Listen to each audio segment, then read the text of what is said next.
Right. Good afternoon, everybody, and welcome to this council meeting. I'll pass over to the monitoring officer who's just going to go through the house rules.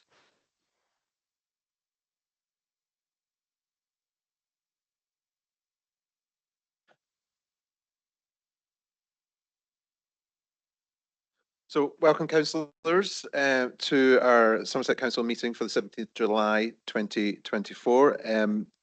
I believe we have one alderman present today. Well, three aldermen present today. Welcome, alderman. Just like to remind everyone that in line with legal requirements, this meeting is being held face to face, but members and the public can join online and participate at the meeting. It is only the councillors present that are taking decisions today. Officers are in attendance and there to provide advice to the council. Agendas and papers have been published on the council's website on the 9th of July, and the meeting is being live webcast, and the council will be making an audio recording of the meeting, and this will be published on the council website in due course. There are no planned fire drills today, so in the event of a fire alarm, please follow the fire exit signs and congregate in the car park. If anybody present might need assistance in exiting the building, then please let one of the Democratic Services team know. If members in the room do wish to speak during the debate, please raise your hand and the Vice Chair and myself will note your name. When it comes to your turn, please use a microphone on the desk in front of you. For members joining the meeting virtually, please raise your hand using the online hand facility in MS Teams, and the Chair will invite you in to speak at the appropriate time. Please only speak when invited to by the Chair of Council and address the Council through the Chair. And please introduce yourself and your role prior to speaking. Thank you, Chair. Thank you very much. Right, if we go into the agenda, item 1, apologies for absence. David.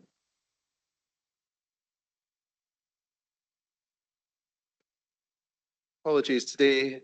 Chair from Councillor Surya Jula, Councillor Jason Baker, Councillor Adam Boyden, Councillor Theo Butt-Phillip, Councillor Adam Dance, Councillor Tom Deacon, Councillor Sarah Dyke, Councillor Caroline Ellis, Councillor Ben Ferguson, Councillor Andrew Govier, Councillor Susanna Hart, Councillor Benty Height, Councillor Ross Henley, Councillor Helen Kay, Councillor Val Keach, Councillor Harry Munt, Councillor Tessa Munt, Councillor Graham Oakes, Councillor Stephen Page, Councillor Emily Perlston, Councillor Rob Reid, Councillor Mike Rigby, Councillor Tony Robbins, Councillor Joe Roundell Green, Councillor Brian Smedley, Councillor Lucy Trimnell, Councillor Sarah Wakefield, Councillor Gwyl Wren,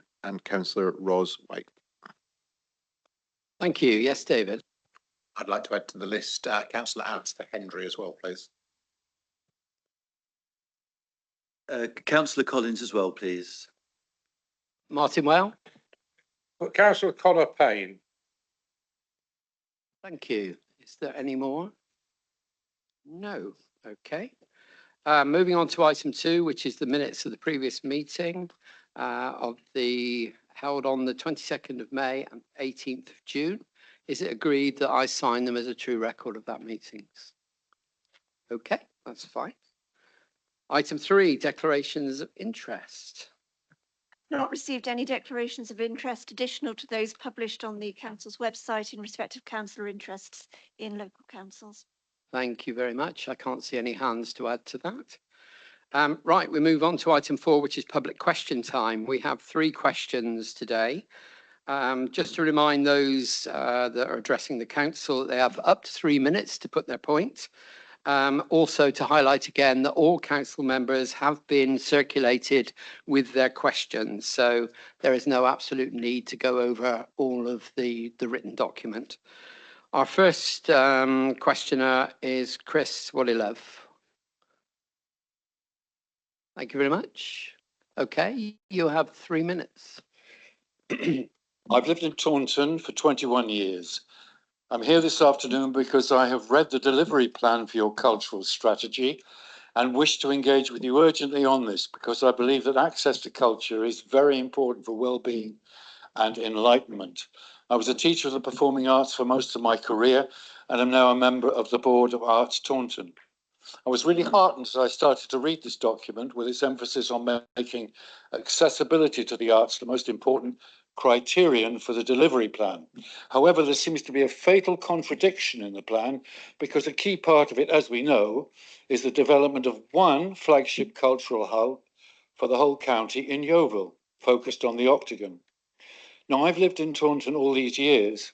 I love theatre, dance and live music, but never once in all that time have I travelled from Taunton to the Octagon for an event, for the simple reason I do not have a car. And of course, one cannot get to Yeovil by public transport and back the same evening. It's much easier to get to Bristol or Exeter for an evening out than it is to Yeovil. So this hub, which seems to be absorbing all the monies coming from government for the arts in Somerset, will be of no benefit to me and thousands like me who love the arts and live entertainment, but who do not own a car and do not live near Yeovil.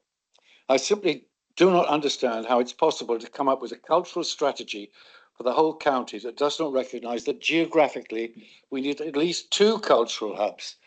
Yes, Yeovil for the east and Taunton for the west. So my question to you, councillors, is what about Taunton, your county town? Why are we so neglected? Provision for live entertainment in the town is lamentable. The Brewhouse does its best, but with a capacity of 350, it's so limited. And the biggest auditorium we have, the Minster, can only seat 500 and has obvious other drawbacks. We do not even have a town hall or other large community space which can be adapted for arts events. I am particularly concerned about the lack of live music. If pub bands, tribute bands, or small classical and choral works are not your bag, there is absolutely nothing by way of live music in the town. This is just not acceptable. When the shops shut in the evening, the town becomes a dead zone, even on Fridays and Saturdays. There needs to be an urgent plan for the regeneration of Taunton. It needs to find a new identity to revive its fortunes rather than the barely managed decline we have at the moment. A cultural hub would be an exciting and realistic plan to bring footfall, nightlife and economic prosperity back to the town. And there is a building right in the heart of the town that could be the focus of that cultural hub. I'm referring, of course, to the entertainment centre that opened in 1932 as the Gaumont Palace, doubling as both cinema and variety theatre, now Mecca Bingo, where incidentally most of the great bands of the 60s and 70s performed.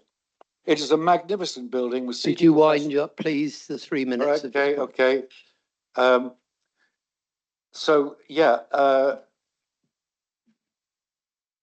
just want to say that I am a member of a community group, Gaumont Palace Cooperative Community Benefit Trust, that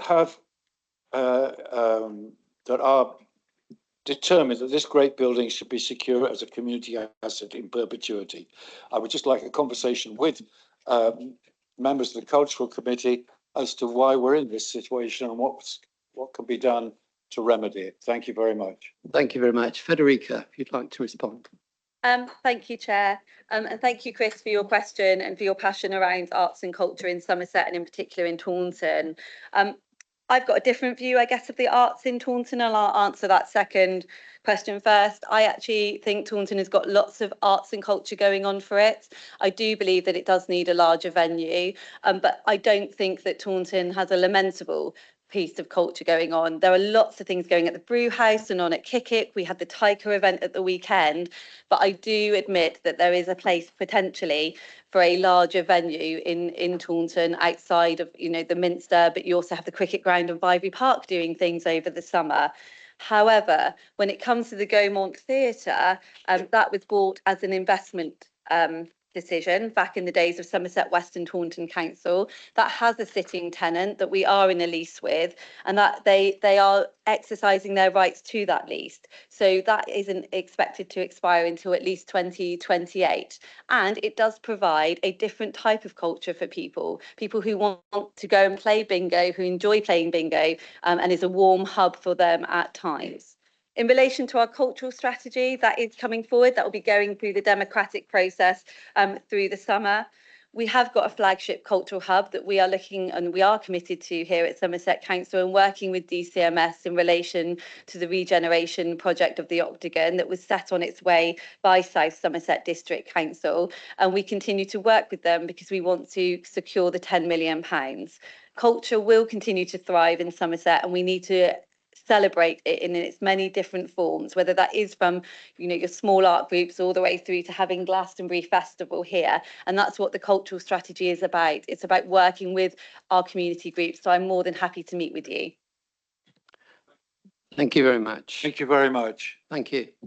Okay, our next piece that put forward was for David Redgewell, but Rosa Kell was going to read out the question.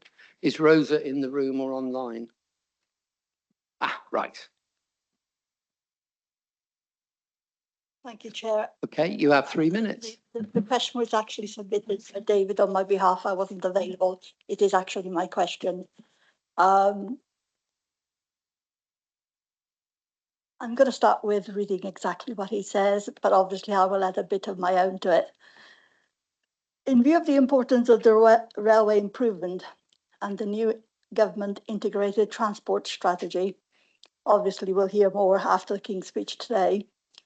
Working with regional authorities in Somerset, the Unitary Council should be working with Western Gateway, Peninsula Transport, West of England Mayoral Authority, North Somerset, Devon County Council. On the Metro West Railway South Network between Bristol, Templemead stations, Bedminster, Parson Green, Nelsey, Blackwell, new lifts are required at Yatton, Cleveland, Whirl, Parkway.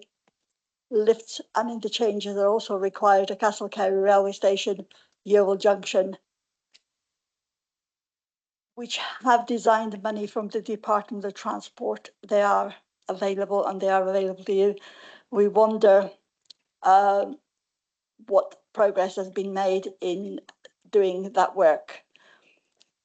Also, in view of the overcrowding on the Minehead Taunton route, the 28, 28A, 28X, we're wondering why is Taunton Council not talking through its Taunton Transport Hub that's going to be putting up at reopening the railway station between Bishop Lydiard, Watchet, Minehead and Taunton. That would alleviate a lot of that bus traffic from those routes. We also ask what progress is being made with Peninsula Transport, Western Rail, First Group, Great Western. Presumably, this is all going to be nationalised. We will find out soon, as I say, after today's speech. But wondering what progress the council has made in view of that. And that's all I need to say. You've read the questions and I'm sure you can understand the questions being asked. Thank you. Thank you. Richard Wilkins to reply. Thank you, Rosa. I will kind of answer the questions that were submitted, and thank Mr. Redgewell for his question. I can confirm that the public engagement on the Taunton Hub is due to commence during July via the Citizen Space portal, but you'll be aware that all the questions have been previously asked by to Somerset Council, and I refer to the minutes of the Planning and Transport Subcommittee on the 23rd of May and updates provided at the Bus Advisory Advisory Board of which he is a member.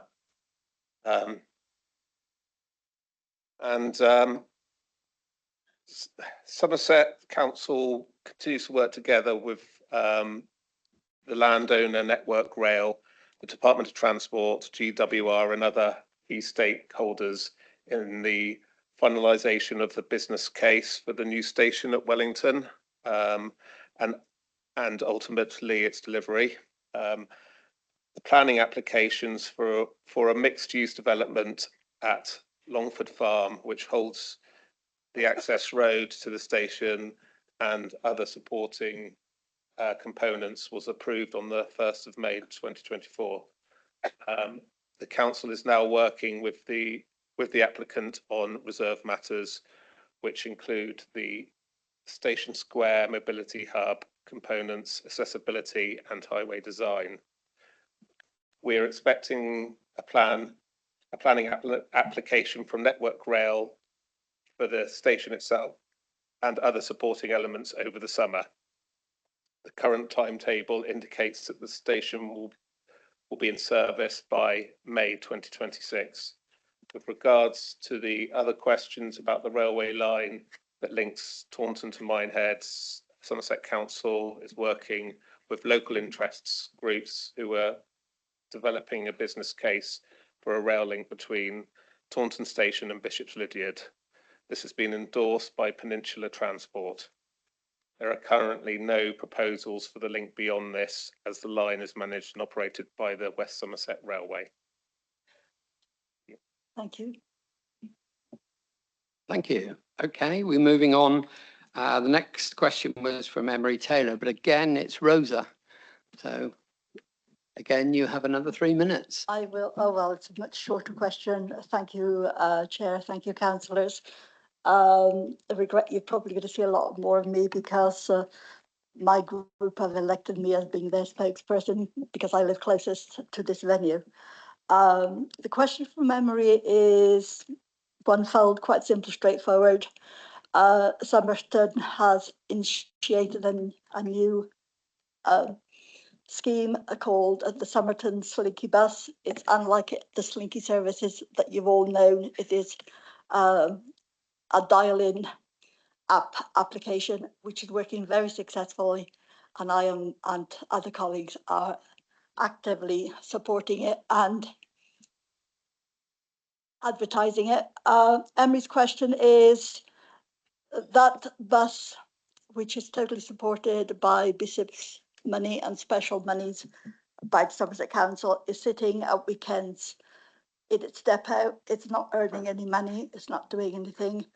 We wonder very much if the council would allow this service, this bus, to be used by funds sourced from either town council or private enterprises for Saturday and Sunday hire, especially where there are no services on Sundays. And of course, as I'm sure you all appreciate it, this is very much a rural community who would like to go out on a Sunday, and to places like Castlecarey Street, where there are other Sunday buses, and obviously it's the same with Glastonbury. Please, sir. That's it. Thank you. Richard, back to you. Thank you, Chair. First of all, can I just say thank you, Rosa, and also can I thank Tony Rees as well for the work that he's put in supporting the Slinky bus service, which provides an incredible service, and it's a real exciting prospect. As to the question, it's well known Somerset Council does not have funding for additional bus services. However, where external funding is available, we would be very happy to discuss and consider the provision of additional services. So thank you, Rosa, much appreciated. Thank you very much. Thank you. And thank you very much for those questions. And that concludes that section. Moving on to item 5, Chair's announcements. You all have in your pack on page 49 the visits that myself and the Vice Chairman have made. We continue to try and visit all parts of the county when we're invited, so we'll continue to do so. If anybody wants to know any details from them, please come up and ask us during the meeting or afterwards. Okay. It's with great sadness that again I have to reflect on the passing of an ex-member of the council. And this time it's former councillor Philip Evis of Pilton, who sadly passed away on the 14th of June 2024 at the age of 85 years. He represented Mendip South East as a county councillor from 1985 to 1989. Philip's funeral was held on Thursday the 11th of July, and the leader attended the funeral on behalf of this council. All flags of the council buildings in Somerset were lowered on that day of the funeral, and I have sent his family a letter of condolence. So could you join me as standing for a moment's silence?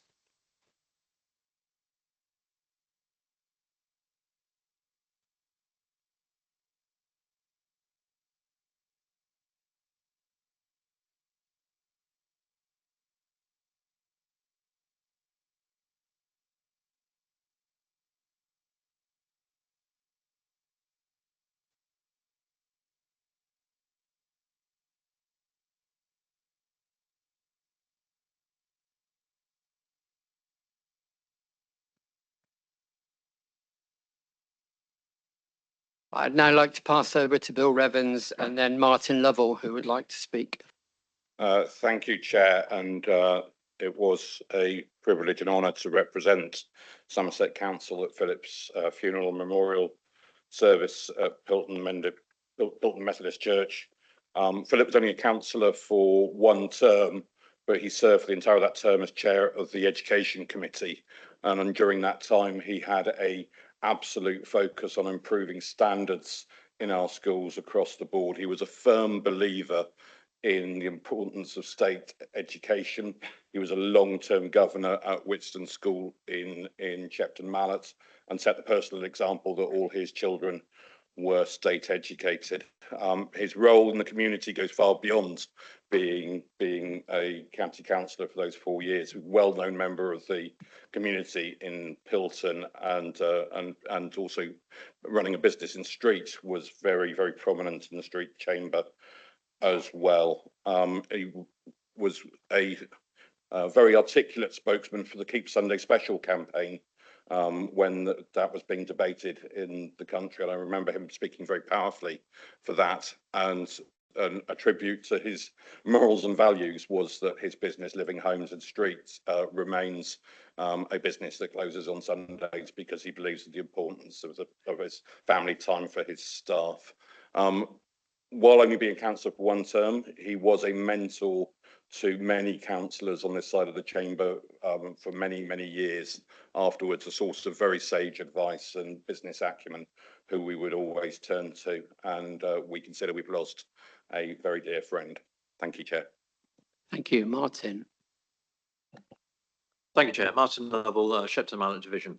An unsung, please excuse the pun, part of Philip's Eva's legacy as chair of the Education Committee was his support for the reintroduction of a county music service, which remains to this day. One important aspect of this that Philip backed, however, was free individual musical instrumental tuition. Thanks to this, many young people in Somerset took up playing musical instruments who might not otherwise have considered it.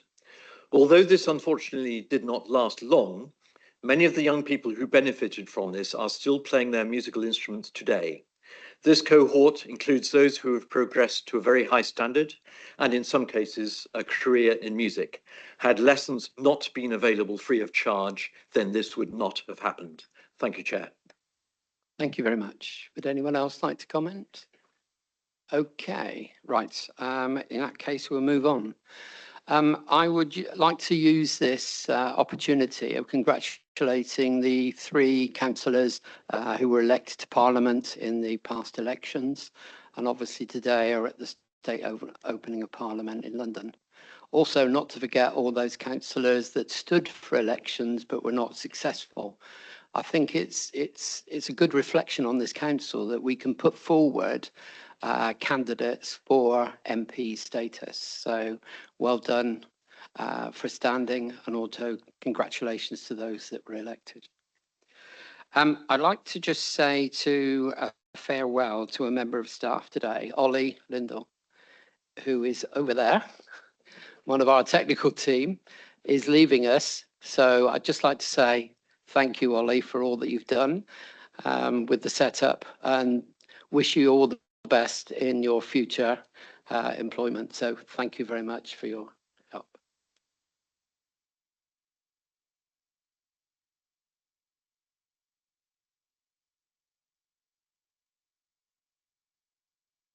I know he's not going to thank me for that. And finally, always nice to see our aldermen, but today is a very special day for one of them. Tim Taylor, is his birthday today. So would you like to stand up, Tim, just so many happy returns.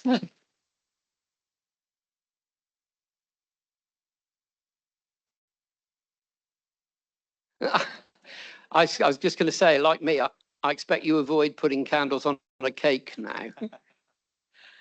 Anyway, that concludes my chairman's announcement. So if we move on now to agenda item 6, which is the end of year report, Treasury report, and I'd hand over to Liz Leshen. Thank you, Chair. And my thanks go to Alan Sanford, our Principal Investment Officer, because I borrowed his notes from executive on Monday, because Treasury management, as we all know, is quite technical and quite detailed. So I have just reduced his notes a little, and for the benefit of full council. This year-end report for Treasury management is required by the Local Government Act of 2003. It reports on Treasury activity for the year completed, 23-24, and the debt and investment positions as at the 31st of March 2024. Importantly, this report gives assurance to Council that Treasury activities undertaken have been in full compliance with relevant legislation, codes, strategies, policies, and practices. So the UK bank rate has been raised 3 times during the 12-month period, from 4.25% to 5.25%. There was expectation that rates would fall early in 2024, but so far rate reductions have been pushed back, although we are seeing now inflation figures being held at the 2%. However, as a result, investment and borrowing rates have remained elevated and, as Alan says, at times volatile. The tables showing movements in key rates are shown in Appendix B of the paper. The inherited borrowing position of Somerset Council is laid out in Table 1, which is point 37 on the paper. It shows that 35 million was lending / borrowing between legacy councils. This was effectively quashed on the 1st of April at vesting day. There was also 206.5 million of borrowing on a short-term nature from other local authorities, not in Somerset, most of it maturing during 23-24. So tables 2 and 3 and the graph on points 38 to 40 show the movement in borrowings and the rates paid. During the past financial year, £110.5 million of temporary, that's the short-term loans, has been repaid. Also 15 million of LOBOs, that's lender option, borrower option, were also repaid as the lenders exercised their option to raise the rate of the loans, and so we exercised our option to repay them. New borrowing taken at higher rates has pushed up the overall interest rate for borrowing from an average of 3.45 at the beginning of the period to 4.26% at March the 31st. So on investments, 210 separate cash deposits totaling nearly 1.4 billion were made during the year, mostly with money market funds in order to maintain sufficient liquidity. Gross investment balances stood at nearly 192 million on 31st of March, yielding an average rate of return of 5.2%. This figure includes 28 million of cash held for external bodies.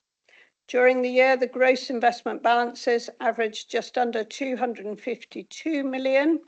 That's 169 million net of funds held for others. That yielded 4.8% for the period, including pooled funds. That's funds like the CCLA pooled funds. The cash return, net of those pooled funds, of 4.83% was 0.2% lower than the average base rate, which Alan tells us is practically inevitable in a rising interest rate environment. So legacy portfolios and investment balance information at the beginning and end of the period can be seen in tables 5 to 8. That's point 70 to 75 of this report. The cash balances now, or rather at the end of the financial year, are over 103 million lower as we have returned cash held on behalf of NHS Somerset. Income, net of that apportioned to the local enterprise partnership and other external bodies, of just over £11 million has been earned during the 12-month period. Thank you, Chair. Thank you. I'd like now to go to Mandy Chilcott, who is seconding the recommendation. Thank you very much, Chair, and happy to second the report. As always, a very interesting read. And I think really that view forward and the health of the country really that's covered in the report. I'll be very interested to read that in the coming sort of month and year to see what that's saying. Just a couple of questions. I did pick up quite a few questions at the executive, and I am going to have a chat with Jason Vaughan about them, so I won't repeat those. But just two questions I didn't get to ask then, they're very brief. Firstly, in 4.1 on page 58, it refers to human rights we consider as part of reports. Now, I wasn't sure if that's a typo, but there's certainly no other mention of human rights within the report. So that's on 4.1, page 58. I only mention it because sometimes reports are copied forward, and if it does need correcting for next time, that would be helpful. And my second question, it says on page 66 that as news of our financial emergency came out, few local authorities would lend to Somerset. Can I just ask, has that improved, or are we still pretty much in the same place? But happy to second, Chair. Thank you. Thank you. Liz, do you want to? Just to comment on the human rights bit, I think that might relate to where we do and don't invest money, because I recall that from previous experience in a predecessor council, that there were concerns about where money was invested in different countries, but I'm very willing to stand corrected on that. On the financial emergency, I accept that position. I would say it was the lesser of the two risks, but I would be very happy to hand over to Mr. Vaughan if he can answer on that one for the current time. Jason, would you like to add? Yes, so I think when news of Somerset's financial emergency last year, sort of November time, and where we were with the budget at that time, predicting a budget overspend and resources becoming tight, the other local authorities were advised not to lend to Somerset by people like Arlene Close and Link, who advise people, which actually seems a bit strange, really, when you think a local authority actually legally cannot go bankrupt. It's actually a lot less risky lending to a local authority than what is a high street bank, because you will always get your money back. That I think has changed over the last period of time. So that advice I think has now been removed, and clearly we're in a different financial position to what we were then. Thank you. Any further questions? Yes, John Hunt. Thank you, Chair. Probably a bit of a dim question in a way, but you mentioned there was 28 million in cash, I think, held for others as balances.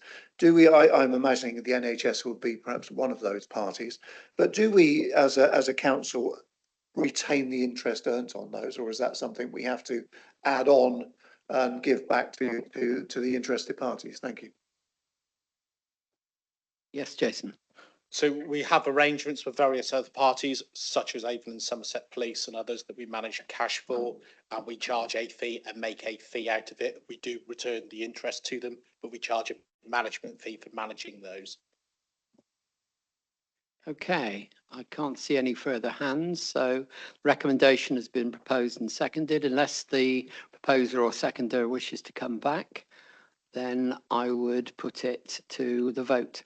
Can I have a show of hands? All those in favour? Anyone against?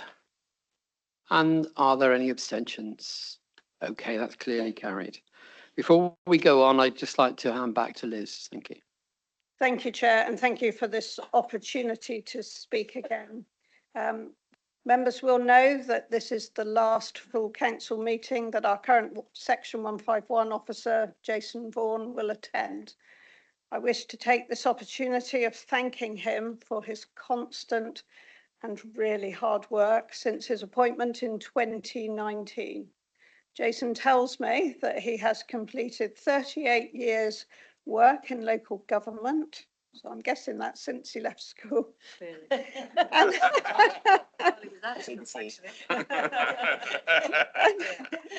and has presented 33 budgets during those years and been a Section 151 officer since 2002. And that has been across a full range of local authorities. During the past 2 years, Jason has presented member briefings at an unprecedented rate, together with the budget working group meetings before vesting day and countless financial papers for formal meetings. He has seen through the implementation of the new finance system.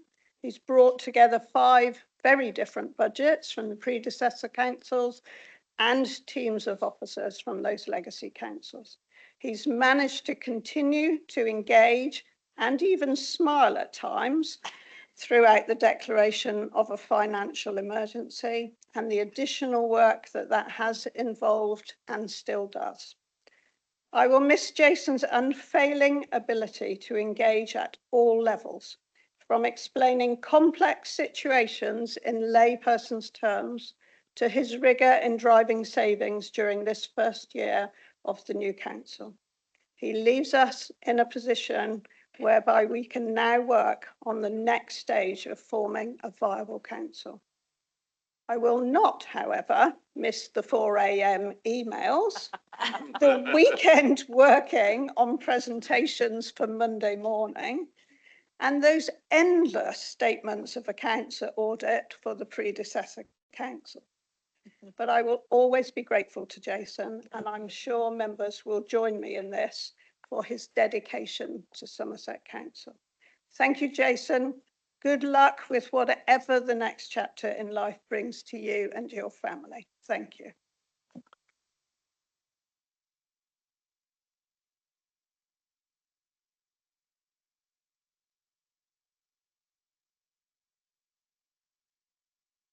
Mandy Chilcott. Wow, Jason, what can I say? I'll be polite. Firstly, thank you. Thank you for your honesty. Thank you for your patience. And I know I've tried it on numerous occasions, all in the best possible way. And thank you for leading your team so well. It's a considerable team, and I know that's something that's really important to you, your team working well. Also, thank you for that work you've done on a national stage. Many won't realise there's lots of work that you undertake outside of this council, and I thank you for raising the profile of Somerset in that work that you can do. And also, for the management during COVID, I think there was a huge amount of funding streams you were following through, monitoring, chasing through, and you know, all that went on, all that COVID activity came back to the finance and funding it, and your team did that well, and also you did it in rapid time, and I think probably the whole of Somerset thanks you and the team for that. So I wish you every success as you move forward. You will be missed, but I thank you most of all. It's not easy in your position. You've got your staff you're looking after, but you've also got the councillors bending your ear as well. And I thank you for taking it all with good grace, for unfailingly answering questions, and I wish you many happy times ahead. Thank you. Thank you. Can I just echo those thanks and thank you very much for what you've done for this authority and obviously before, and wish you all the best for whatever you decide to do in the future. Thank you very much. Okay, if we move on now to item 7, which is the appointment and empowerment of interim chief financial officer, and go over to Bill Revens. Thank you, and it falls to me first of all to echo the comments made about Mr. Vaughan, and do appreciate the massive role he's played in this council over the past few years, and the huge amount that's been on his shoulders, and the outcomes that have come forward. Members will be aware that we went through a cross-party appointment process to appoint Maria Christofi as our interim chief financial officer. That's the chief executive decision, which was made on the 28th of May. The decision paper in front of you today is to make the appointment of the section 151 part of that role, which is in the powers of full council. So it is in many ways a formal piece of business to introduce. But if any members have questions, happy to field, and we'll quickly pass the ball probably to the chief executive. Okay, if I just go to Liz, who is seconding the proposal. Thank you. I'm pleased to second this. I'll withhold my right to speak. Thank you. Thank you. Are there any questions? Yes, David. Thank you very much indeed, Chair. Can I start out by thanking the leader and the chief executive for the cross-party involvement of the 25th of May when we met with the candidate. And I suppose my position is that I raised a number of concerns at that time. In fact, 4 very specific concerns, and I'm afraid that those 4 concerns still exist. And they have not been mentioned in the papers. They've not been referred to, but I'm afraid they do still exist in my mind. And although they're on record in an email, they've not been copied to anybody else in this room. And therefore other people in this room will not be aware of those concerns. But I'm just going to leave it there because I would just like to put on record that I had those concerns and therefore, unfortunately, I won't be able to vote for this motion. However, I do think it's really important that we have a 151 officer in place. Everything we've said about Jason is absolutely right. He's going to be huge shoes to fill. We can't go without a Section 151 officer. We must have one in place. And whilst I've got the concerns about this appointment, I won't be voting against. I will be abstaining. Thank you, David. Rosemary Woods. Chairman, I have my concerns about this appointment, and it's concerning how much it will cost this council. They go on and on about the finances, but this decision will cost this council an awful lot. Okay. Is there any more? Yes, Martin Well. Thank you. I wasn't going to speak, but during the conversations, I've just thought of a question really on the process, because this came to note on the 22nd of May, and I just think that at this time of a financial emergency, it is not an ideal situation to have an interim employee in this position at the time. And I just, although it's now obviously going to happen, but I'd just like to know if we have made, since the 22nd of May, any effort to have a full-time employer in this really important role, particularly with the, as I say, the financial emergency and the chance of 141 still looming on us. And I would suggest that we need to fill this position as a full-time employer of this council as an urgency. And I just wondered if that process has in fact started, because I know it takes a little while. I've been through the employment process, and I know that but to get the right person, it takes a while. So have we started? Thank you. Duncan, if you'd like to answer that, please. Thank you, Chair. Yes, we've got lots of activity ongoing. It's not starting the process, as Councillor Wells asked. So no, that hasn't happened, because members will recall when you looked at the structure and took the decision to agree the voluntary redundancy for Mr. Vaughan, that actually deletes the post. So we're actually restructuring the council to make a saving, which ties up to the point about the finances of the salary for the post. We will therefore need to put that through the process, which is running in September. So we're working very hard on that process, so we can go out and consult on the new structure in September with staff and unions. That process will set us up to be able to then begin the process about the appointment of a permanent 151 officer. It's not a like-for-like replacement, so it's not as simple as saying from this date we need someone else coming in. It's actually a different post at a different level in the organisation, which is what members approved. I think if it wasn't the last council meeting, it was council meeting before. Thank you. Mark Healy. Yeah, thank you, Chairman. Listening to the debate, there's a couple of questions I'd like to ask. Clearly, was this the only candidate coming forward? Because I've been in business for over 20 odd years, 30 years, and I wouldn't set the first person that came on just given them employment. I have got doubts about setting anybody on. So could I be assured by the Chief Executive that this wasn't the only person we're looking at? Thank you. Well, for the interim role that we're talking about, which is targeted at the end of March, I'd have to look back at the notes, but I think we saw about 4 people, and that included an external technical assessment with all of those people and meeting, and then meeting with portfolio holder, and then eventually I think it was 1 candidate who was taken through to the group leaders panel. Obviously for the permanent appointment, which I think is what you're referring to, we would expect that to be an open competition.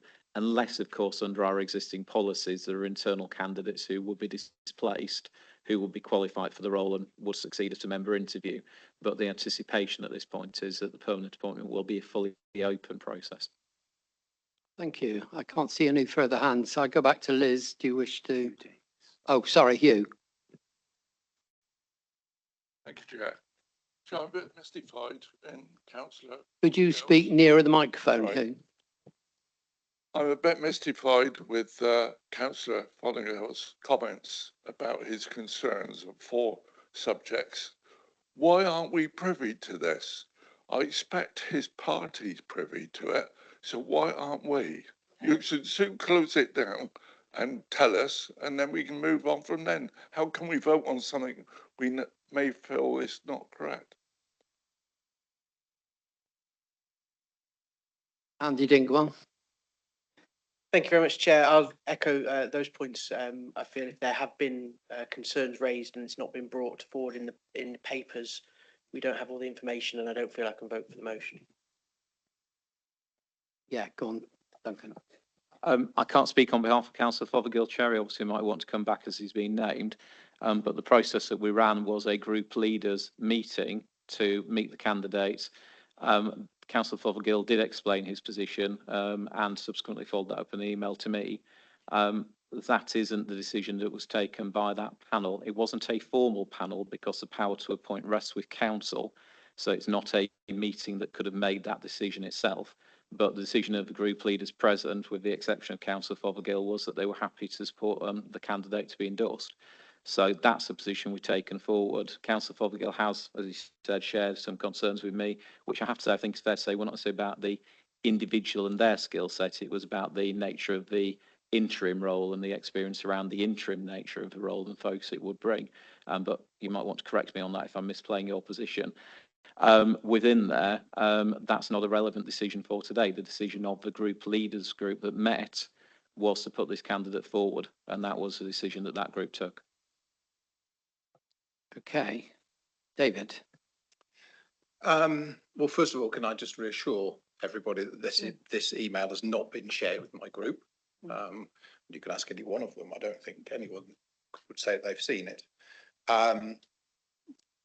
The email details 4 areas of concern I have about making this appointment, which I raised as part of that recruitment appointment panel, whatever panel it was. And they're concerns which are now on record, and I'm happy that they're on record. It's up to, I don't feel the need to share it further. I personally have made those concerns and they're held there. I don't feel the need to share them, but it's up to council really, and I'll just leave them there. But we have to move forward with this section 151 appointment. We can't get to the stage where we don't have one in place, and therefore, I'm happy for the vote to go forward, but my intention are no. Thank you very much, David, for making that clear. Liz, would you like to? Thank you, Chair. I am pleased to second this appointment, this recommendation. I'm very pleased that a candidate of the quality of Maria Christofi wants to come to Somerset. I'm also extremely pleased that our revised outturn from 23-24 is looking in a better place, quite a lot better place, following from November to the end of March, so November, December, 5 months of financial emergency, all the spend boards, all the undoubted work by every officer, not just the finance team, but every officer in the council to get the spending under control as much as possible while we still delivered safe, legal and caring services. And I believe that Maria will now join us at a time when we start to write the next chapter, financial chapter and overall chapter for Somerset Council. And so I am pleased to second this. Thank you. Thank you, Liz. Bill, do you wish to add? Nothing further to add. Okay, now that we've had that discussion, I would like to move to the vote on this. Could I please have a show of hands, all those in favour? You count it. Those against? Those abstaining? Okay, that is clearly carried. Thank you very much indeed. We'll move on to item 8, which is report to the 5 scrutiny committees, which I hope the scrutiny committees chairs will note that this has been moved up the agenda just a little bit more than it usually appears in.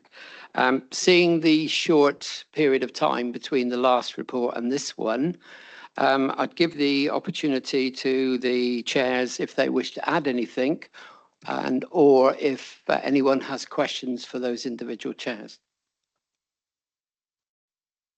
Yes, Lee. Chair, I'm not speaking to the papers, but I'd just like to thank those members that took the time to visit the Route 1 advocacy store out in the entrance area. The work that they do for the council representing young people is an amazing thing, and I would hope that anyone that hasn't already been there would take the opportunity to drop in on the way out. Thank you. Yeah, they are going to stay there, so when you leave, they will still be in position. Jill Slocum. Thank you, Chairman. I'd just like to say that the committee continues to scrutinise a wide range of issues covering many aspects of adults and health. We have a very, very busy forward programme, and we would welcome all members to play an active part in the committee proceedings, but also on our focus groups, which are going to really focus in on certain aspects. And it really would be good to get our membership on our scrutiny committees rise. Really, we need you. It's a very important role. We play a critical friend to the council, and therefore we need full complement at our committees. Thank you very much, Chairman. Thank you. Amanda Chilcott. Thank you, Chair. I suppose a repeated refrain, really, but I make no apology for it. Effective scrutiny is essential for any council, for it to be healthy. Scrutiny is an important part of our democracy.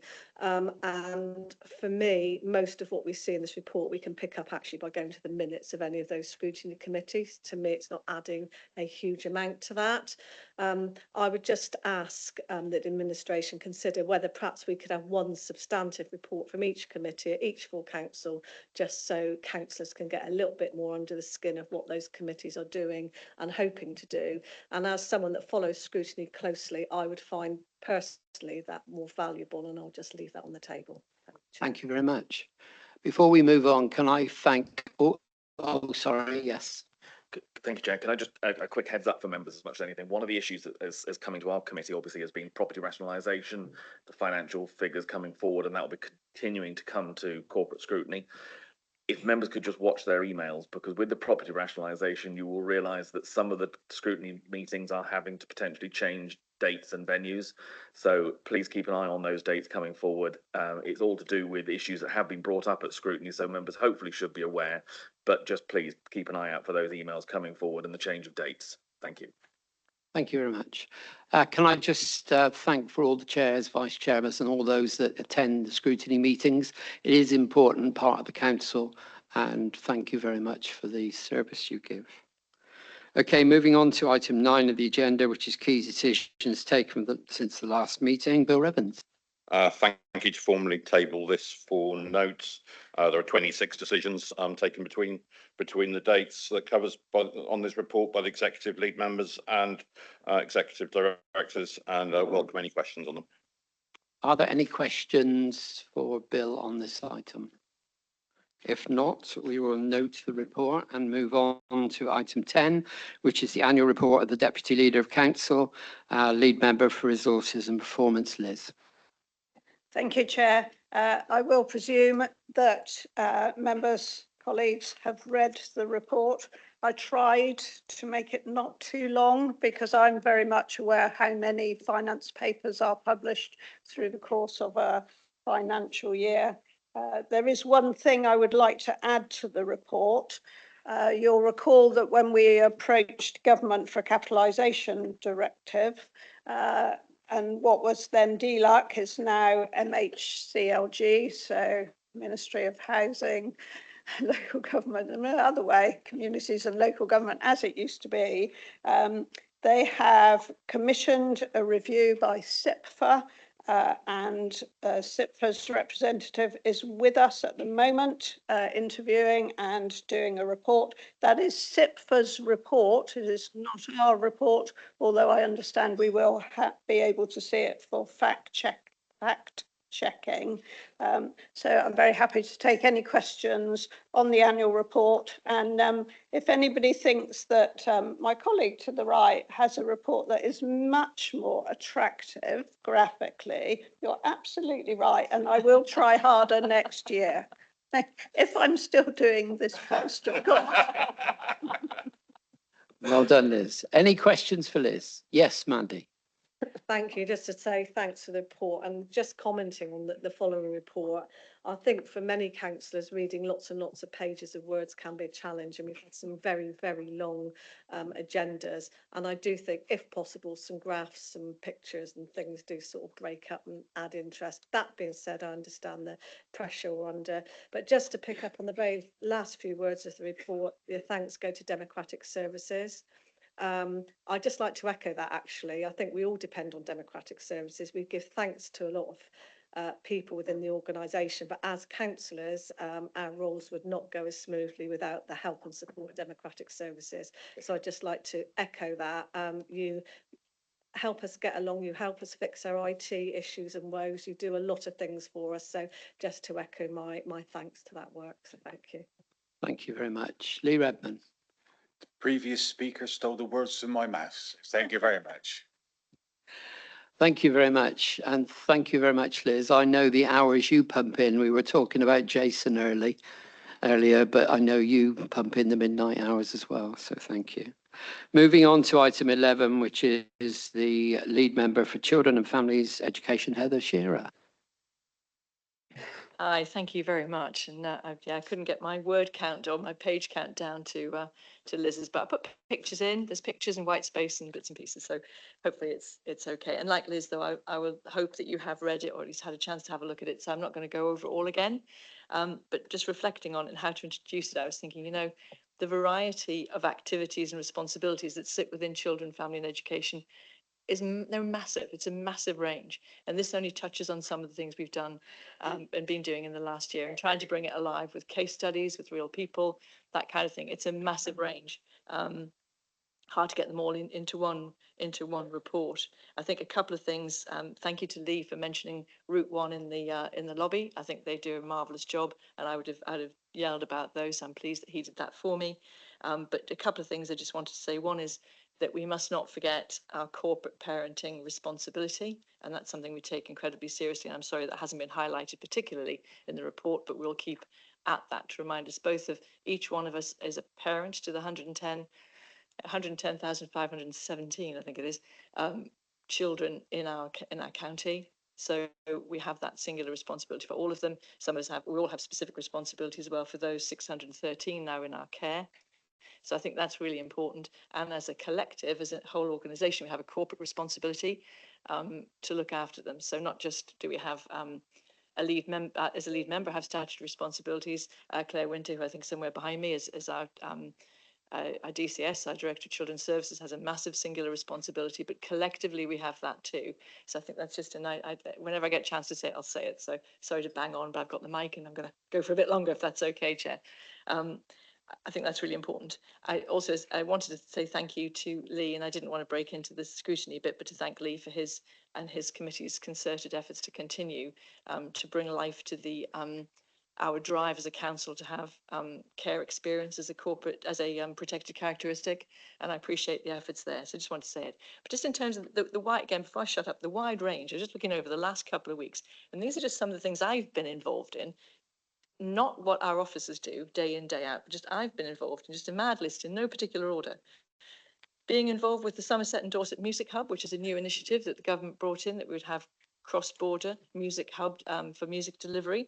Involved with that. We have transformation boards and finance transformation boards to try to make sure we both look after our children as well as we can, but also bring it in on budget. I've gone to we've visited specialist schools. I've been to early years providers in the last couple of weeks. We had fun and games with our virtual school governing body to try and get to grips with what that's doing to protect our children. I went to a family group conferencing team meeting, which was fascinating. And if you want to go over a cup of tea, I'll tell you what that means. The Learning Infrastructure Board, we get involved in that, so we know what schools are coming in against our sufficiency and our school building provision. Fascinating. Education strategy briefing as well. We have our Education for Life strategy. We need to keep that on track. The strategies, processes and boards to try and keep everything tightly governed is really important. And also hanging out with the other lead members from Southwest at a lead members networking meeting. That's all going on. And that's just me tottering about on the top. Behind me is, or alongside me is this huge, fantastic workforce. So thank you to the workforce. Thanks for bearing with me. I'm glad the last time I introduced a report, it was 5:45 in the evening. So thank you, Chair, for making it a bit earlier. 3 o'clock is marvellous. So any questions I'm happy to try to ask or field. Thank you. Oh, yes, 2 o'clock. 2 o'clock. Oh, my goodness. Thank you. It's still the morning. Brilliant. Wishing the time away. John Hunt. Thank you, Chair. Just a question. I'm trying to find another into this particular problem, so I'm hoping that you can help me, Heather. We have several situations which I think are great that you deal with, where you're concerning yourself with transporting children to and from school, that sort of thing, which indeed is very important indeed. But I also think we need to support those parents who decide to walk their children to and from school, even more so, actually, because that's obviously good for us and good for the planet. But one thing that seems to be a disconnect, I've recently been to an academy meeting where the new teacher and the new governors of Orchard Grove School, which is the new development on our new £7 million school that we've built ourselves, were there, and they were discussing the same problem that I've been trying to get right, is getting children to and from that school and the Bishop's Hull School, which people cross that at the major A38 road to get to, and they find it very difficult to cross there. Now, I appreciate this is a highways issue. However, I think this is also very much a children's issue too. So if I could have your support, if I may, on trying to get some sort of crossing or safe crossing on the roundabout there, that would be terrific. And I certainly, the Academy governors have already written from Orchard Grove on this subject. The Bishop's Hull governors have also written on the same subject. So we have the full support of both schools. And I'm very happy to speak to you about this afterwards to both of you. I'd appreciate that Richard isn't involved in this particular bit, but I'm cheating a bit trying to get it through the back door. But it's a very important subject, and there have been several near misses. So thank you very much, Chair. Heather, did you want to? Yeah, thank you so much, Don. We can pick up afterwards. To my great shame in all the things I have done, I've not yet visited Orchard Grove School, so I do apologise for that. But I know certainly, of course, I've been very heartened by the work we've been doing with our transport board, which brings together highways and also some assets people as well, and finance and children's.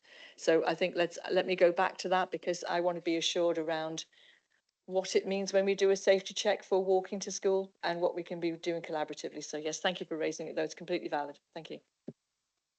Yes. Who was first? Yeah. Go on.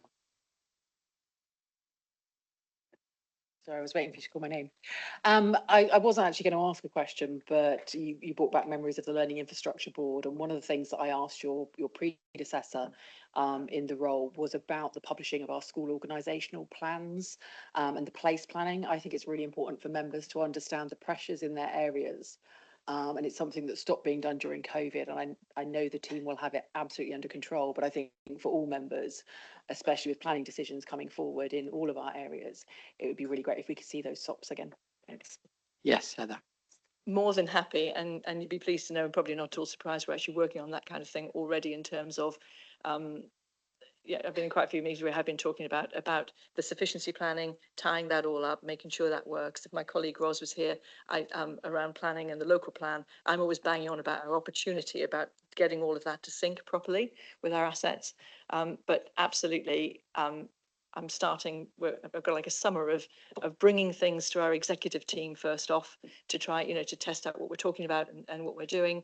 And then, yes, we would want to be sharing that. We did fall over a particular issue, which I'm not going to talk about specifically, but there was an issue which made the point perfectly where, a development is created or is planned, years before, I'm sure you know what I'm talking about. And, you know, when it's going to have a primary school, and then by the time it's built out 10 or 15 years later, we don't need a primary school there and probably couldn't afford it. We only had an option on the land.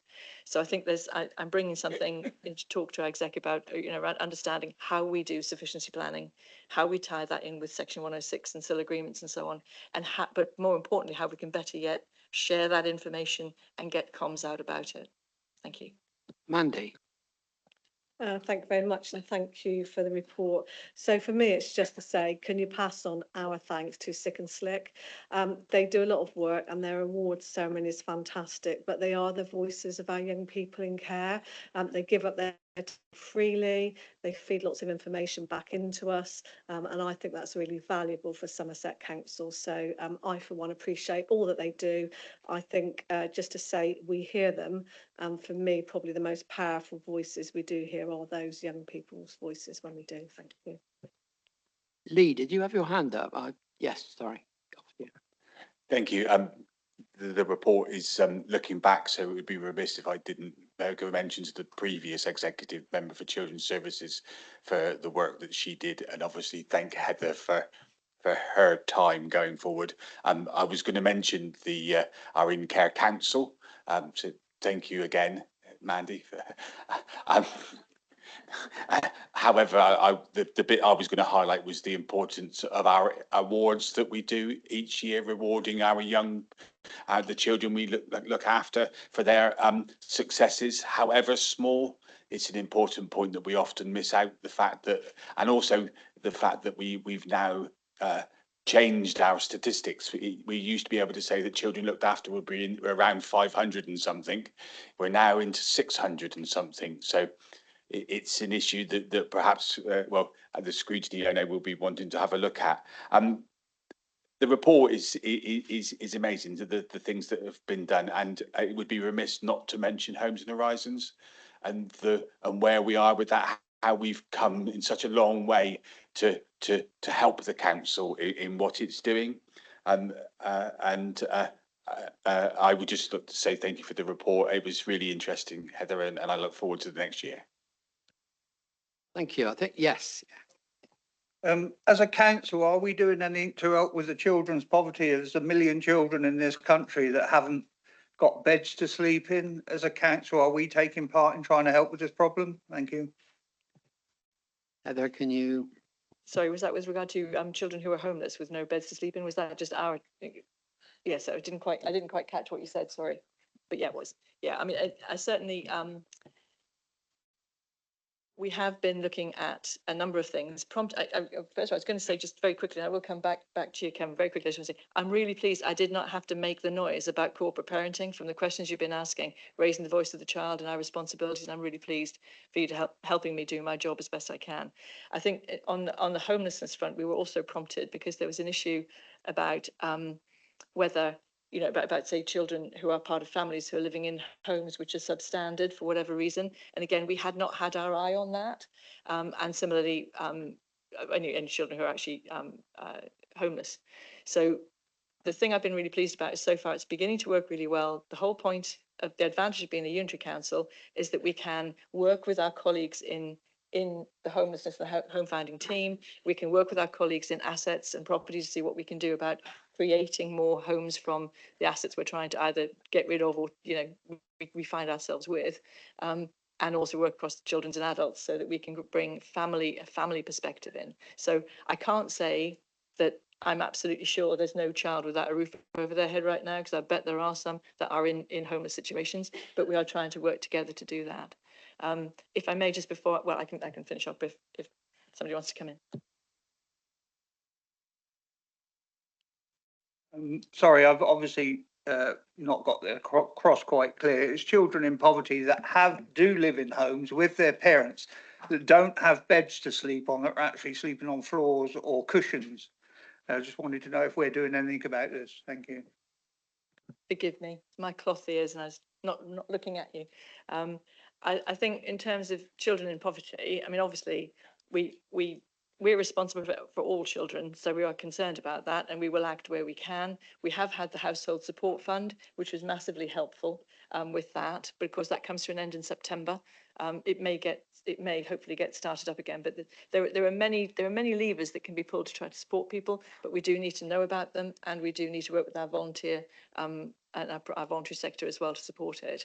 But we do have, and I mean, Claire would tell me, and I'm sure I can come back to you with the detail, but there are certain things which we can do. I think there's section 17, there's a section anyway, under which we can, as social workers, support children who are in need of basic equipment. But of course, we do need to know about that. So we need to reach them and hear from them. But yeah, yes, absolutely. If it's on that point, Liz, do you want to take that? Chair, I just wanted to make the point that on Monday at the executive meeting, where we were considering the council tax reduction scheme and going out to consult, we did take some areas that we could have consulted on out, and that includes areas where there are benefits, housing benefits, as well as disability benefits, also child benefits. Yeah. And child maintenance. So we did take that out. We do understand that that reduces the amount that could be saved from the working age portion of the council tax reduction scheme, but that seemed to us an extremely important point that we needed to consider, and I think that is part of Councillor Kevin Messenger's question about what are we doing for children and young people in Somerset. We are trying to protect those benefits, including council tax reduction, for the families and households on the lowest incomes. Thank you, Liz. David Fothergill. Thank you very much, Chairman. I wasn't going to ask a question, but Heather prompted me to ask this question by using the phrase of children living in substandard houses. And it's a point that I raised at the executive some 6 weeks ago. I'm afraid I've not had the answer yet, but I'm just going to raise the subject again, that we have 500 substandard houses, according to our own figures. I would like to know how many children live in those 500 houses. So what are we actually doing physically to help those children in those 500 houses? I think it's a really critical point, and 6 weeks later, it'd be just good to know the answer. I think Fed might be able to help you on that. Apologies, David, that you haven't received the answer. We've looked at our ex-SWT stock, and there are currently 33 properties where we have got children that live in them that fail the DHS. That could be for a wide range of reasons, just like around loft insulation or door replacements, or there's only one that's got a poor energy rating as an example. And we are working through those through our HRA capital programme. Sorry, just to come back, could I ask that those houses are prioritised? Because I think children living in substandard houses in this day and age is just not acceptable for whichever authority. So if I could encourage that, I'd fully support it. Okay, Edric. Thank you. Well, then my division is the town I live in. Shepton Manor has a number of substandard houses. I believe they're managed by Sanctuary Housing, and Council Level maybe back me up on this. There are many houses in Shepton where the windows are falling out, and I think it's unacceptable for people to live in social housing, which isn't even that old, where the windows are frankly not fit for purpose. They are rotten, and I think we need to hold our social housing providers to account on this. I was there canvassing during the election and was quite surprised to see, since I've not spent much time in the area, how poor some of the housing stock is, and I really do think this issue needs to be addressed. Yes, Ben. Thank you, Edric, for that question. I'll answer it from a housing point of view. Certainly it is unacceptable for people to live in those poor standards. What I would say, and I say it when I get casework from people where they are living in the registered providers, please make sure that that is being reported to them and following their own complaints process, including going to the housing ombudsman. We have relationships with registered providers, and we know that a lot of the properties that they give are very good. But if you can send them to me, but we do really have very limited levers that we can pull within the RP market. It is about them following the process that the housing ombudsman states. Francis, did you have your hand up? Thank you, Mr. Chairman, and I just want to come in on a couple of points. One, this illustrates absolutely entirely that children are everybody's business, that all parts of this authority and all authorities do need to work together to get it right for children. It is one of the things about bringing together housing and children and that is really important and gives us the opportunity for much closer working, which is absolutely right. It has shown us in the last year where the gaps had been and where we need to fill them. And Heather, the lead member, knows who I've now named, knows very well that a number of us have been raising issues which have become apparent because of the unitarisation. But I'm sure it's helpful. There is more to do. But the real point of what I wanted to say was that I go on taking off my hat to our staff for all the work that they do and the dedication that they give to their work. The children of Somerset are the better for it, but I would also want to say that we all know where there are things that need to change and improve, and they are there, and we need to do them, and that any authority surrounding its children's services, and in particular the children's services, but the surroundings as well, because they're all part of it, unless they strive always to improve, they will go backwards, and it is a danger. So absolutely praise the staff. There are advantages to the way we are now working, but there is risk, there is danger of going backwards that we need to avoid, and I would encourage everybody to remember that. Last word, Heather, if you. Thank you so much. I tell you what, I often say, we put reports forward and nobody asks a question, and I am so pleased to get a whole ruck of questions. Genuinely, I think it's brilliant, and may that continue. And if that means throwing a few things in that do provoke responses, that's also fine. So I'm really pleased about that and pleased about your commitment.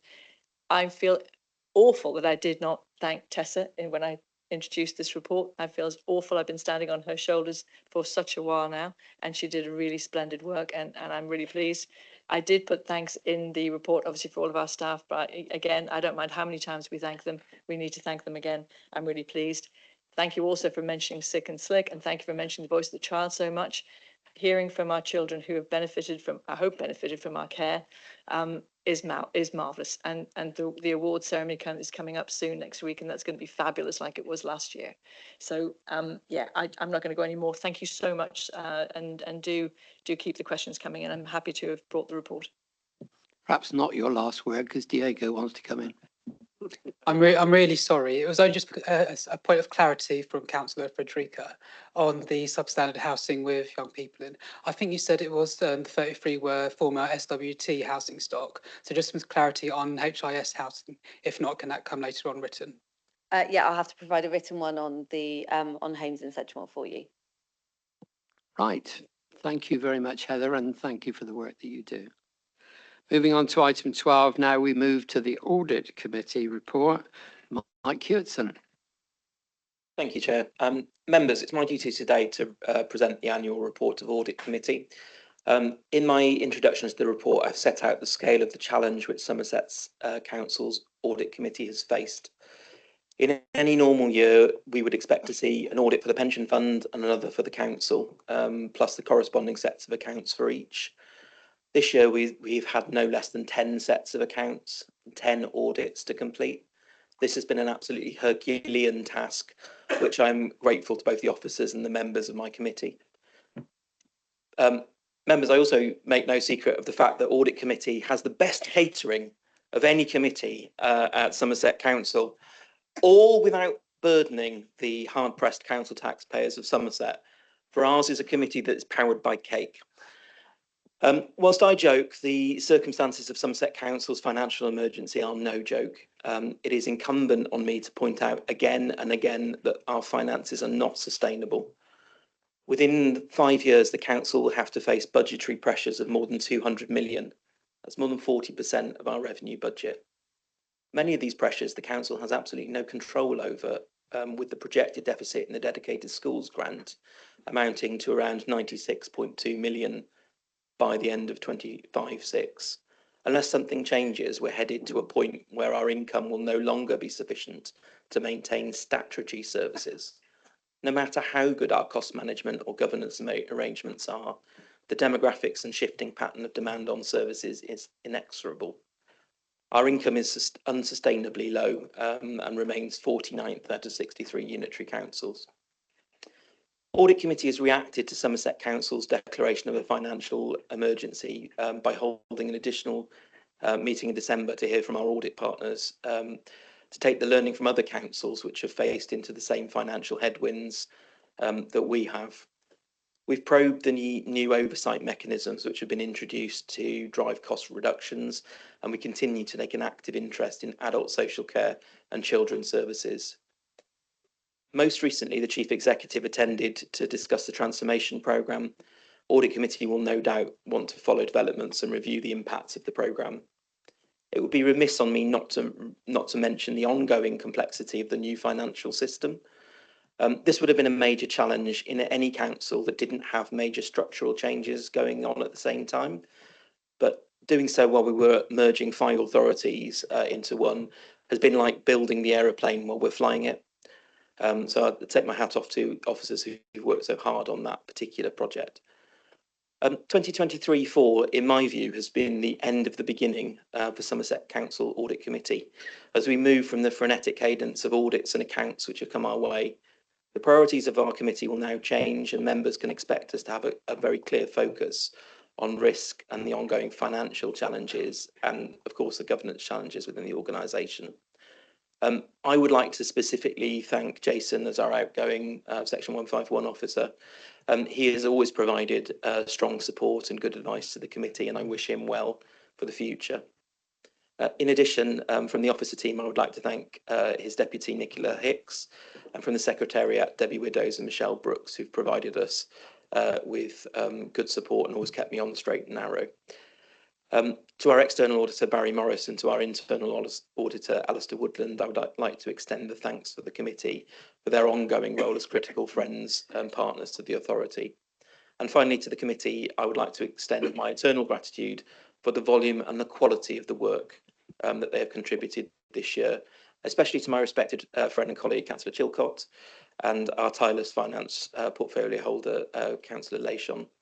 I'm more than happy to answer questions from members and continue to extend the opportunity for all members to come along to audit, and there will probably be cake.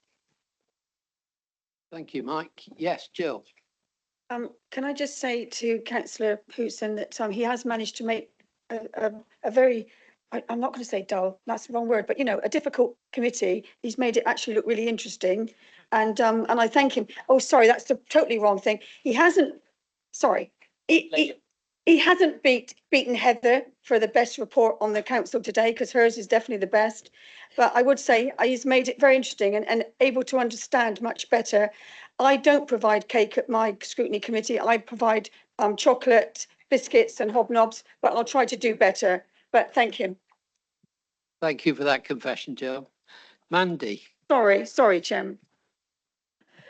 Thank you. I'm not saying it's the cake, but no, can I just thank the chair really? It's I find it a really broad-reaching committee. It's probably the only committee within the councils that has that view of the whole council. There's a huge amount of work that goes through it. For me, hand on heart, it's the best report I've ever seen by audit. So I thank you for the time and work that's been put into that. And I actually quite welcome the attendance table on it. And I think for the public, it's really helpful for them to see that people are attending, that they're doing the work. And I have to say, I haven't counted them up, Mike, but it's probably 3,000 or 4,000 pages we've been through this year or somewhere in that region. It's kept me awake many a night, but thank you for working through it. It hasn't been easy, and I'm really thankful to see the back of most of the accounts. But thank you, it's a great report, and I would say to anybody that thinks it's dull and boring, it isn't. And it also gives the chance to get under the skin, like I said, of the council, certainly the financial position. And I always find the committee welcoming and open to comments, and also importantly, non-political. We don't bring politics to the table in the audit committee. And I think that's part of its strength. So thank you very much. Thank you, Mandy. I can't see any further hands. So just for me to thank you, Mike, and the rest of the audit committee. Having served on an audit committee in the past, I know how much work is entailed and how much you have to read it's really important for the council. So well done to everyone that does that. Moving on to the final item, which is item agenda 13, which is questions from councillors. We have 2 written questions. The first one was written by Gwyl Wren, but as he is absent, John Hunt is going to present it.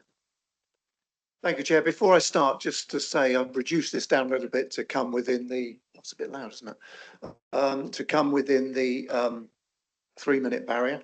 If anybody would like to see this, it's in our papers anyway. And if anybody hasn't seen it and would like a copy of it, I'm very happy to forward that on to them. So this is Gwyl's, from Gwyl then. My wife, not my wife, his wife. My wife and I had a holiday booked from the 26th of June to the 5th of July 24. Despite applying for a postal vote on the 6th of June, I received nothing other than an acknowledgement before I left the country, meaning that my wife and I were unable to cast a vote in this important election. My postal vote application was received on the 6th of June and processed the same day, but took almost 3 weeks before it could be sent out. I appreciate the point about printer capacity, but surely it's better to process smaller batches and as and when they arrive, rather than wait for all to be done together. It's notable that the Elections West stock reply to email says, when we send your postal vote, it will depend on when your application was received and successfully processed. So the sooner you apply, the better. Clearly not the case in this example. So Gwyl's questions are, number 1, general and other elections are a feature of British life and tend to rely on the same information and basic administrative processes. It was well known in 24 there would be both a PCC election as well as a general election. It was also known that the voter ID would be a factor for voters. So when did Somerset Council commence its planning for the general election?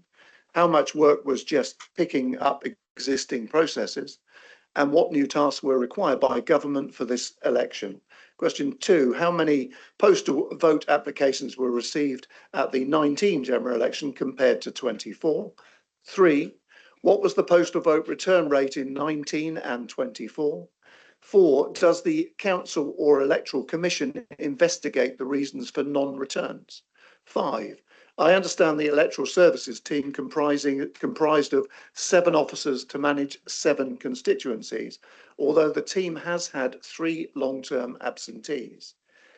Is this felt to be an adequate level of resource given local government reorganisation, boundary changes, extra government requirements, and the growing popularity of postal votes? And how does it compare with the resource levels in the previous 4 districts? 6, when a snap summer election was called, resulting in a record number of postal vote applications, was there a request for increased resources to manage the increased workload with its hard deadline? If not, why not? And finally, question 7, after a postal vote application is received, what information regarding processing and turnaround time is given to the applicants to keep them informed of the progress of their application? And that's so Gwyl Wren. Thank you. Can I pass over to David Clark, who is going to reply? Thank you, Chair, and thank you, Councillor Wren, for your question, of which a full written response has been provided. But in summary, just important to say that 2024 general election was the first that had been administered by Somerset Council, but was also the first following the revisions to the constituency boundaries, whereby the acting returning officer was now responsible for 7 separate parliamentary constituencies.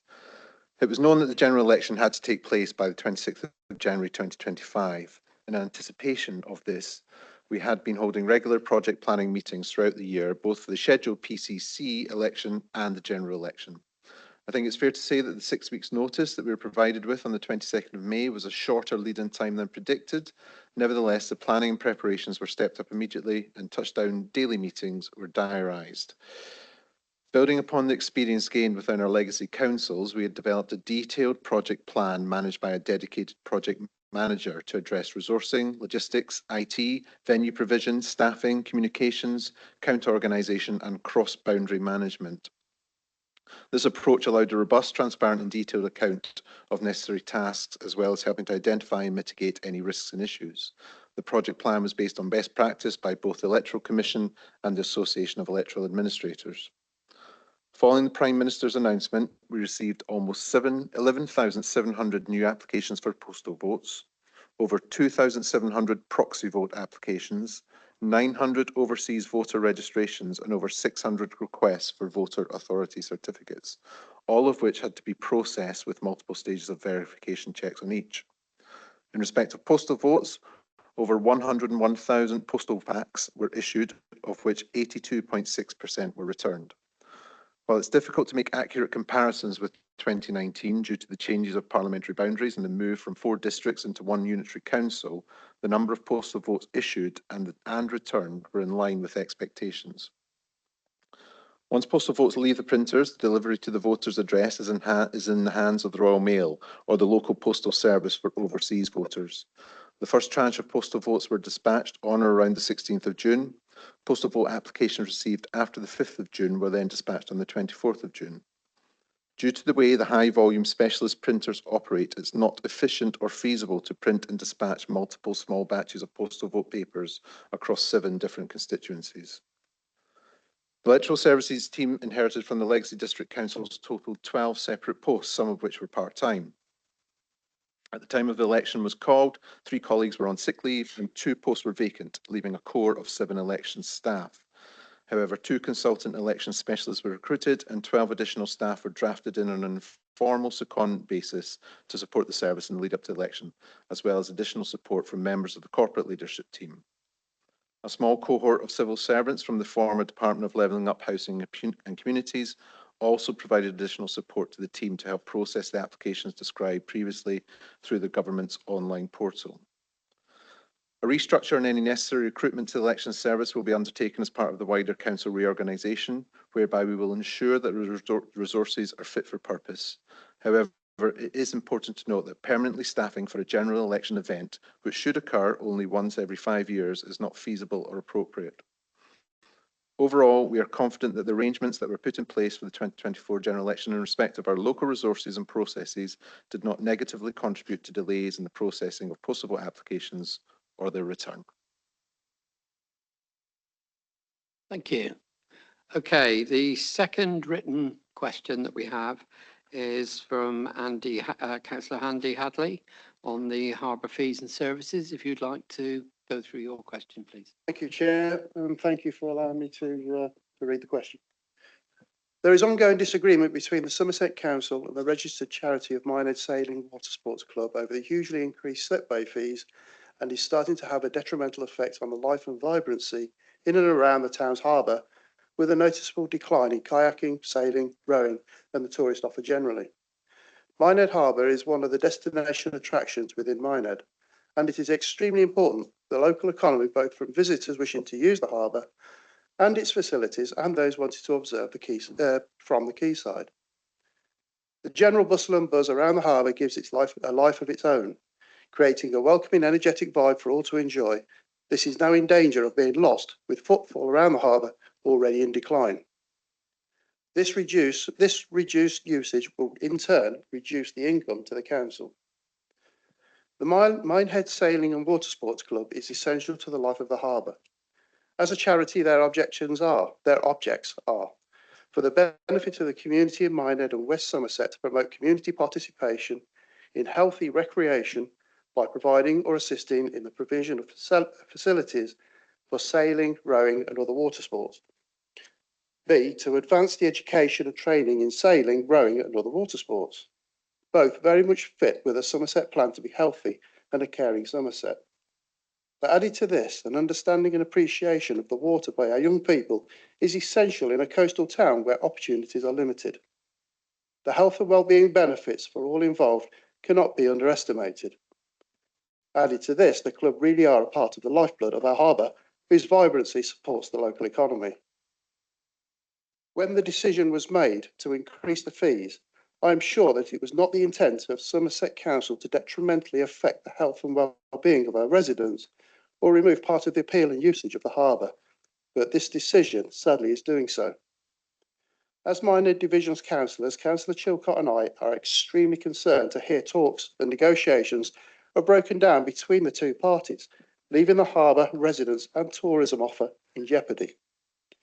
My questions are, will the league members responsible for the Somerset Ports and Harbours, communities and tourism please get together and take another look at the charity and the work it's doing amongst the Minehead community to make water sports available to all and the education it provides, and reconsider price increases imposed on it without consultation on both the club and the public using the slipway. Number two, can the lead member please give an undertaking that the council does their best to re-engage with Minehead Sailing Club so that a normal working relationship can be established and future issues can be resolved before they escalate to this level in future? Bed. Thank you very much for those questions and raising those concerns, in particular on behalf of the Sailing Club. As you're aware, we introduced the new fees and charges in our budget setting, and based on the feedback from the Sailing Club, who are unhappy with those fees and charges, I did instruct changes to be made to them so that there was a more fair and reasonable rate that could be used for club rates, so that actually if you were a member of the club you could do a rate per kayak that the club had rather than an individual rate. I'm more than happy to meet with them and discuss all the work that they do. However, what I would say is that up until now, our position has been rejected. We've been challenged. They've challenged our legal process and the council's right to apply the fees and charges. However, while we've clarified that with them, we've now been advised that they are looking to make a complaint to the local government ombudsman. So there is an element that if that is progressing, that perhaps that does need to take place, and we await the outcome of that. But as ever, I'm more than happy to come and discuss with them the impact that it's had on it. But we do need to be aware that our fees and charges were increased because of the financial emergency that we've gone through as a council, that has been shared across multiple departments and all of Somerset. And we have seen in places where parish councils have stepped up as an example to fill that void. So perhaps it would be also relevant for Minehead Town Council to join that conversation just to see if there's any support that they've got there. But more than happy to meet with them. But I do think that if they've gone to the local government ombudsman, that we need that to go through first. Thank you, Fed. If we now move to the open questions, as we've got some of our executive missing, hopefully you would have taken the opportunity. Richard now arrives early to take a surgery on potholes or whatever. So hopefully that would have be concluded, but now if we could take general questions, and then obviously either the leader or the members here will take them. Yes, Jill. Thank you, Chairman. I'll do my question now, yes? Thank you very much. And I've got a statement and a question, trust me, okay? So members, you will be aware that this year, as in previous years, the county has seen a number of unauthorised gypsy and travel encampments. Some in the usual places that we've found them rocking up in the Burnham-on-Sea areas. And now they've found new places to go. Example, Victoria Park play area. This situation cannot go on. We have responsibility to this group, as with any other group in the county, to provide acceptable and accessible accommodation.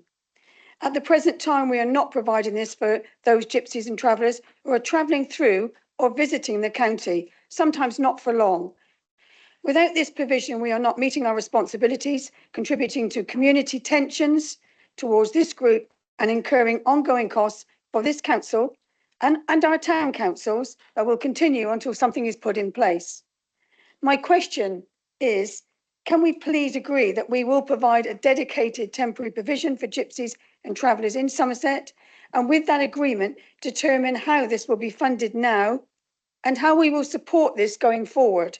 For example, ensuring that gypsy and traveller pitches are part of this council's affordable housing plans.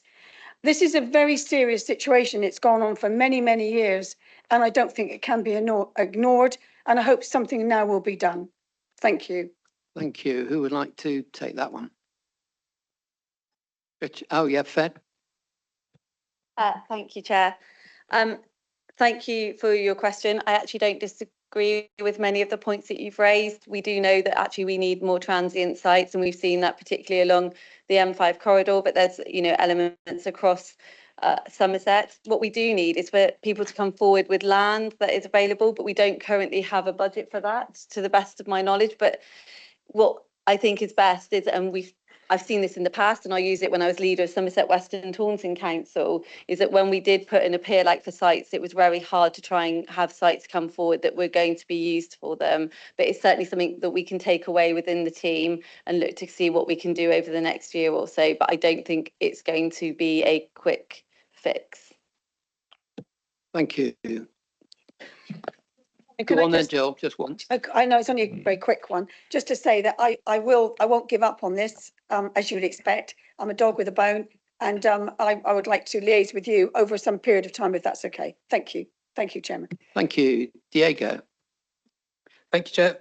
Just really quickly, one last point, I think, on the elections one. I've got one final question, which I'm happy to have a written answer on, around proxy votes, really. David Clark mentioned about 2,000 plus proxy vote applications. For Bridgewater, for example, I was made aware in the short days after that election that the initial understanding was that 0 proxy votes were made on the day for Bridgewater. It may be that changed, that more information came to light, but I'd quite like that written in a written answer, how many proxy votes were actually made of those 2,000 plus applications that came in. David. Those applications obviously apply across the whole of the county, but we can look and see how many constituents were registered for proxy votes, and we'll see what information we can pull out in terms of those that were returned. Thank you. Andy Dingwell. Thank you very much, Chairman. On the 1st of May this year, I submitted a Freedom of Information request to the Council. I'm not going to go into details of that FOI request here, it's still ongoing, but that's the crux of my question at the moment. So Freedom of Information requests are required to be completed and processed within 20 working days. It was the 20th of June, so almost 2 months following the submission, that I received the reply which is, in my opinion, an appropriate reply. So I submitted a request for a formal review. Whilst I've been sat in the meeting today, I've received another notification for a further delay. So my question to leader, to the CEO, and to legal representatives here is: can I have a reassurance that we can begin a robust review of the FOI process, as it doesn't seem to be standing up to ICO requirements? Thank you. If Councillor Dingwall would like to let me further details, we'll get the matter looked into. You'll appreciate this is news to me, and we'll get back to you shortly. Thank you. Christine Lawrence. Thank you. Please, can we go back to Minehead Harbour and indeed Watchet Harbour, because I think there needs to be a lot more press releases about charging, because I think we've put them up and I think they've come down, and it's put a lot of people off. There's been nobody using the harbour at weekends for weekends. Hopefully this weekend it will be used, but I don't think people feel confident about where the charges are, and it's such a pity that they're not being used to the full. Ed. Happy to take away that and look at what comms we could perhaps look to do. Alan Bradford. Thank you, Mr. Chairman. My question is, closure of the M5 on 4 occasions in the last month, the inconvenience it's caused locally, all the surrounding areas, the damage it does to the country lanes, etc., especially when the period is wet. But just be honest with you, a lot of people only drive forward, they can't go back, they aren't used to countryside driving. And I do feel the length of time that M5 was closed is totally unacceptable. We had it again on Monday, I think we did, and there's just no reason why in this day and age, what it's costing businesses and individuals, the frustration and money it's costing, because that road from North Putnam was closed for 10 hours at one stage. Well, in this day and age, surely it can't carry on that way. I do remember my past age at Southmore, I did force a debate about the same sort of thing, actually. And people did come down from Bristol and explain to things and try and talk us around it, the reasons why and the reason this and the reasons that, and nothing has changed. That's probably 4 years ago.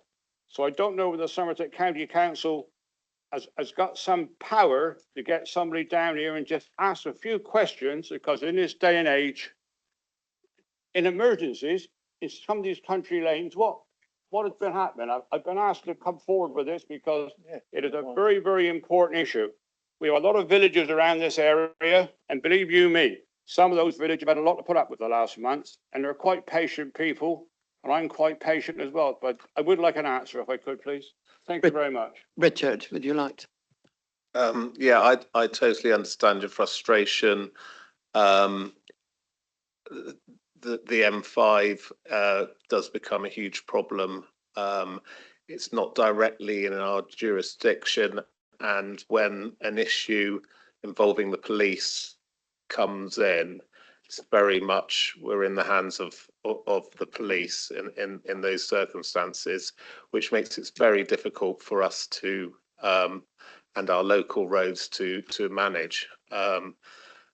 Yeah, I think there's a few conversations to be had, and I'll get a better answer in writing to you. I don't think it's fair putting you on the spot to answer those questions. You'd be somebody higher in authority that must have some power and some common sense towards making things a little bit different. Thank you, Mr. Chairman. Tony Grimes. Thank you, Chairman. I have a question on volunteer groups. We have a volunteer group in Bermondsey and Barrow that do the beach cleans. They've done it for many years, and they've always been covered by Sedgemoor's insurance for public liability. This was withdrawn a few weeks ago with virtually no notice at all, and asked to stop doing this because they could be no longer covered on the liability insurance for Somerset Council. If this is the case, surely this is going to be an affect every other volunteer group throughout Somerset. So could you have a chat about this and see if this is correct? Because they were given virtually no notice at all and told to basically get their own cover to do this. Thank you, Chairman. Who got that? Fed? I don't know the answer to this question, so I'm going to pass over to Duncan. Yeah, thank you, and thank you for raising the issue with me previously, Councillor. We are looking into this. It's a technical issue in that the insurance technically cannot apply to non-incorporated groups. If the volunteers are volunteers of the council that are being through the council's training programme were managed by the council, then the insurance could cover them. In this case, unfortunately, they're not. So I know colleagues, because you raised it, are actually looking at this, and we are having those conversations, see if there's another way around.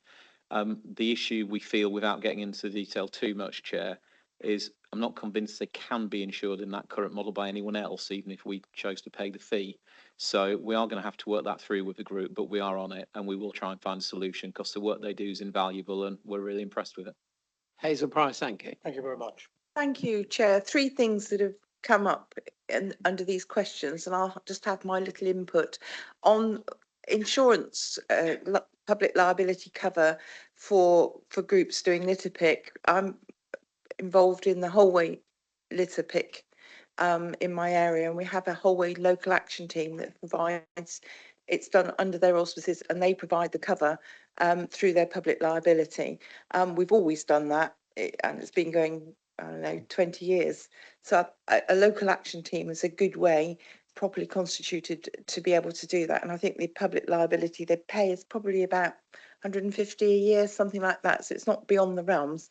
Secondly, in terms of postal voting, I had friends who came to me and said, we've got postal votes, but we will be away before they arrive, we think.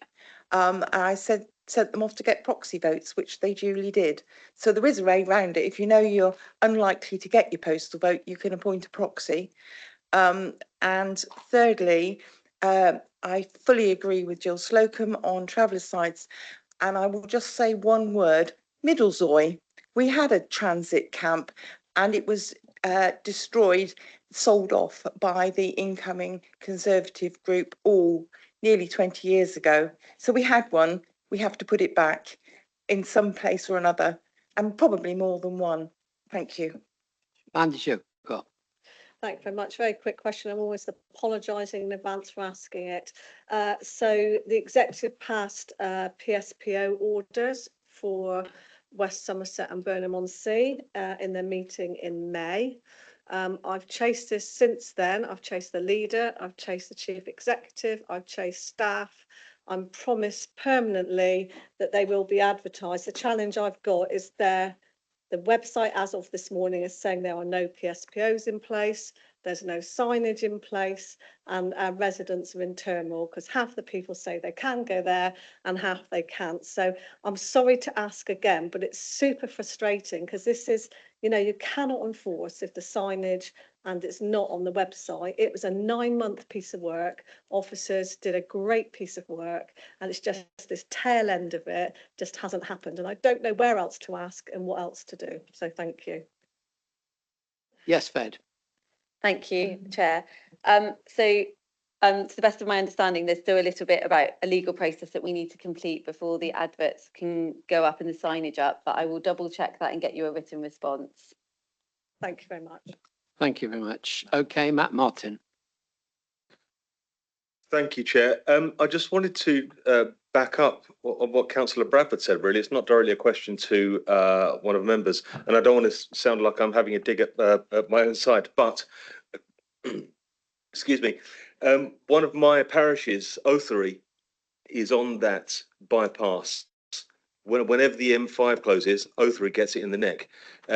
And I've been campaigning for a number of years now for Othery to get the support it needs, either with traffic regulation along the high street or maintenance on the roads, maintenance on the signage.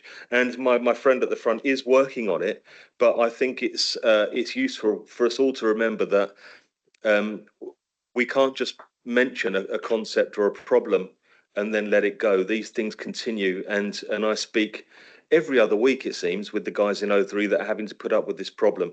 And I'm sure many of you have got the same issues through your parishes, your villages. So let's just keep it all in our minds. Thank you, Richard. Thank you. Do you want to say anything, Richard, or noted? Yeah, I mean, just to say we have been engaging over the M5 closures, the duration it takes, which is frankly difficult. And we will continue to have those discussions. It's not just the M5, and it does affect a lot of us, a lot of our parishes.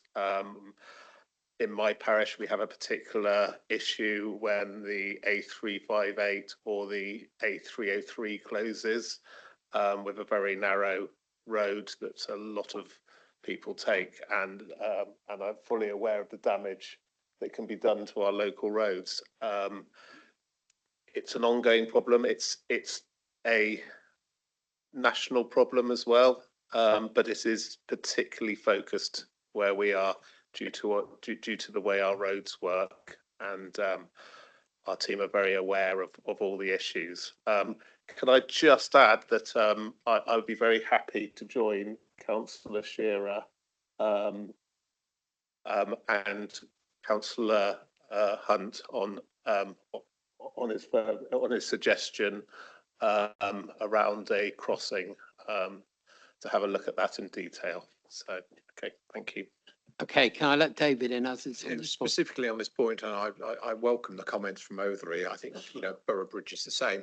I would just like to raise that maybe we need to have a cross-party pressure group on this, because our officers are about to authorise Monkton Heathfield 2, which will seriously downgrade the A38 and mean that traffic will not have an escape route off the M5.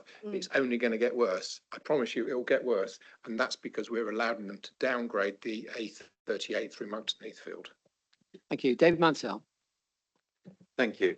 I have a question on insurance as well in relation to the Finger Posts project. That it's currently on hold, so there's an automatic reply that if you email Finger Posts, you get an automatic reply saying it's on hold and nothing's happening. On the website, there's brief mention that the council has a guidebook on the Finger Post project, but it's not available on the website anymore. I still have a copy of the guidebook. the guidebook says that insurance is provided to community groups doing work on the finger posts. I have been asked whether that assurance still applies because there's nothing on the website and there's nobody replying at the council to emails on it. So this seems a good chance to ask for a response on that as well, please. Richard or Bill, if you want to take it.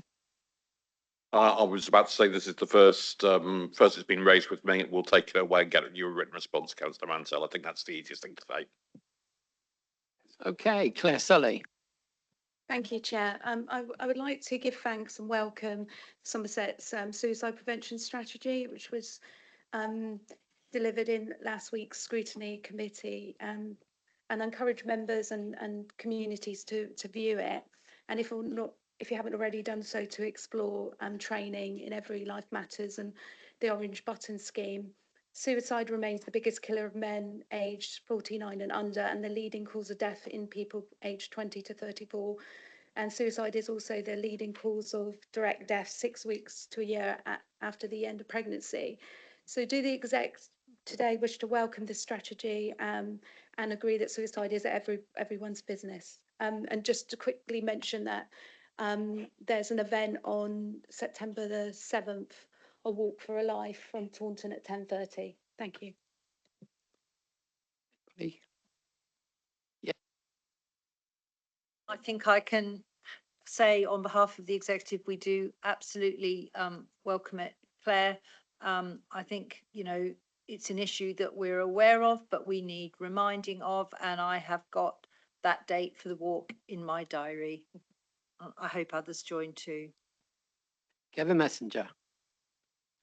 I've got very big concerns about the road going into Castle Carey. It's been reportedly reported, and it's coming up opposite Weaversfield from the station. It's a main route into Castle Carey.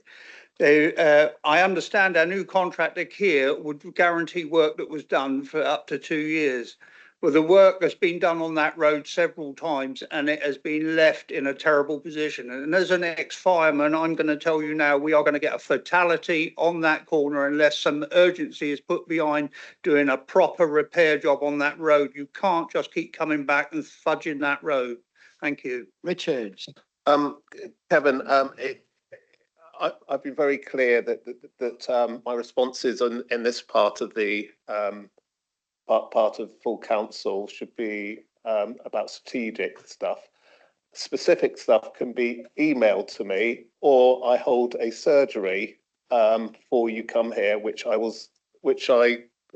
many people brought issues to. So I'm not going to respond to that. You need to email me or speak to me separately. Right, last but not least, Mark Healy. Yeah, thank you, Chairman. I'm not going to talk about the M5, you'll be pleased to know, because you want to try living on Junction 23 in Puriton when it's shut. So I'll say no more about that.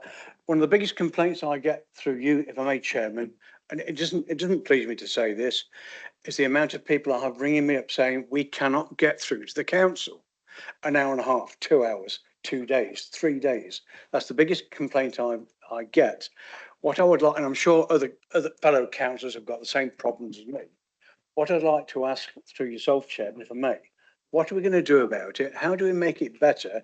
How can we get our general public through to the council? Because again, one of the biggest complaints I get, and people are panicking, is when they want to pay the council tax and it takes them days to get through. And all of a sudden they get letters saying, if you don't pay us, we're going to do you. That's not acceptable, Chairman. So through you, may I ask the Chief Exec? Fed, do you want to take this? Thank you for that question. We do know that sometimes we get peaks and troughs of where individuals are struggling to get through to us. Our customer service team deal with thousands of calls. However, there are times when that wait is probably higher than we would like. We are driving on some lines people to look to self-serve.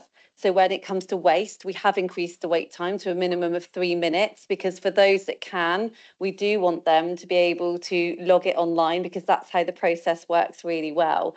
And then it frees it up so that for those that can't use our online facilities or don't visit our libraries or our customer access points, they can then speak to one of our advisors. And in particular, if it comes to waste, we've got 80% of people do report online. So it does help with there. We do know that it's a challenging situation for people when they do have to wait. We can look at any specific instances that you've got if it is a considerable wait time. Our actual help desk, though, is reliant on the services that sit behind them, though, to then channel that through. So again, if some of our departments are busy, that does take longer, but they will prioritise safeguarding around adults and children's in particular. But it would be about, if where possible, promoting people to do it themselves, and then it will free up for those that can't. Thank you. Yes, you want to come back? Yes, if you don't mind. And thank you for that reply. But that doesn't make, when I've got 85, 87-year-old people ringing up that don't wish to go online, don't know how to use a computer, etc., etc. So, and please don't take this personally. I don't accept your answer, because what we should be doing, if that's the case, employing more people to actually answer the phone. It's fine for you not to accept my answer. I think that when it comes to your point about employing more people, we've sat here in many meetings, Mark, saying about the financial emergency that we are in and the circumstances that we're in, and that we're doing a whole restructure of the whole council. So that is unlikely to be the case of what we do moving forward. What it is about, and what I guess, if I can be any clearer, is that we do want, for those that can do, so not necessarily someone that hasn't got access to digital, but for those like myself and who have got access through smartphones or online to report it themselves, and then it does free it up so that hopefully those wait times drive down for those that need it who can't do. But we have got a finite resources account, so we've seen that through all of the budget setting this year, and that does produce challenges across multiple departments, and customer services being one of them. I thought we were at the end, but I'll allow one more. John Hunt. Thank you, Chair. It's much appreciated. Yes, actually, on a similar vein to that, I too, and I'm sure other councillors here, are getting issues with the council taxes, and elderly people contacting me in this case, very worried about, we're going to be taken to court or whatever it might be. This specifically I want to talk about was parish councils. My local parish council was getting bills from Somerset Council, no problem there at all, but they're then being given sort of 5 days or tomorrow to pay the things, and if they don't pay them, then further action will be taken. Now, parish councils, as we know, my particular parish council I'm talking about meets once a month, so it's not quite so bad. But you can't just pay a bill. You have to go to council, and the parish councils then vote on that bill being paid and authorised. So I think we need to be a little bit cautious here. And this, I'm assuming, if it's just one parish council that I'm dealing with, that this also applies to other parish councils as well. Thank you. Thank you, Bill. Thanks for raising that, John. It would be really helpful if you could give me that example in an email, and we'll track back through and see where that's happening. Fully understand that city, town and parish councils all operate in different ways, and particularly our smaller ones are on a different cycle to our bigger ones, and it depends on their own financial regs as to what can be paid and what can't be. So we just need to check that we are treating our partners in that sector fairly and properly. Thank you very much, John. Thank you. At 3:05, that concludes the business for today and aligns with the comfort break that I arranged. So can I thank you for attending and have a safe journey home, and please take care.